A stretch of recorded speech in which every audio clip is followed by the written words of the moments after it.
This is such a fascinating film. I absolutely could not take my eyes off the screen. John, you do such a great job. And Thanks. you were born and bred in Boston, right? That's right, yeah. Did you know about this story prior to reading the script? Yeah, sure.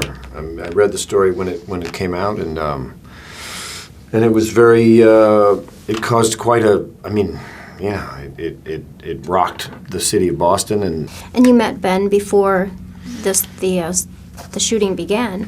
Yeah. What was your first meeting like? I mean, we just sort of talked about the script initially, and Ben had, his opinions about this or that, and I was curious about this or that, and we just sort of kind of hit it off with, we had the Red Sox and the Patriots in common.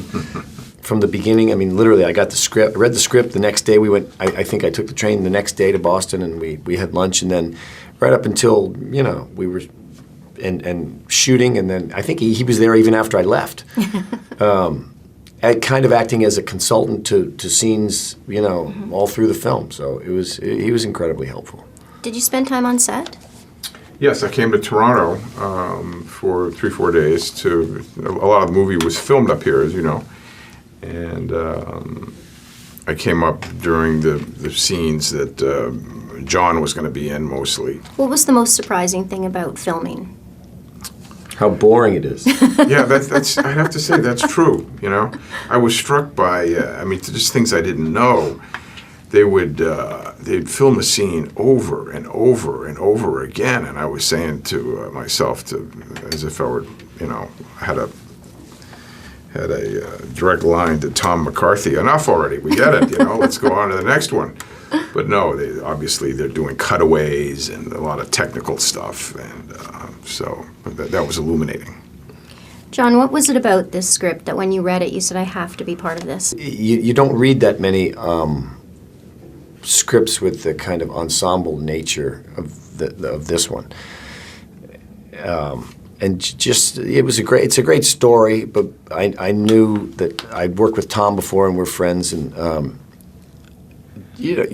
so working with all those other actors on a story like this, having come from the where the story is being told, I mean, it was like a gift, dropped into my lap. Ben, was there anything that happened during the investigation that when it came to light, it really shocked you more than anything else? The story had broken about this one priest, John Gagan, and our mission initially was to see if he was an anomaly or whether there were many others in the archdiocese like him. And we soon discovered that there were many others, in fact, up to 90.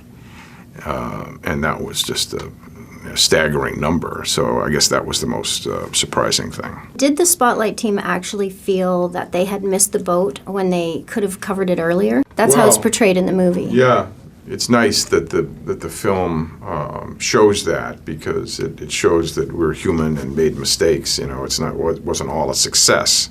There was another wayward priest that we investigated called Father Porter in a diocese outside of Boston, and we wrote about him extensively. But we hit a wall. We couldn't get the story buttoned up the way we were able to in this case, because we couldn't get the internal church documents. They were sealed, and we just couldn't get them.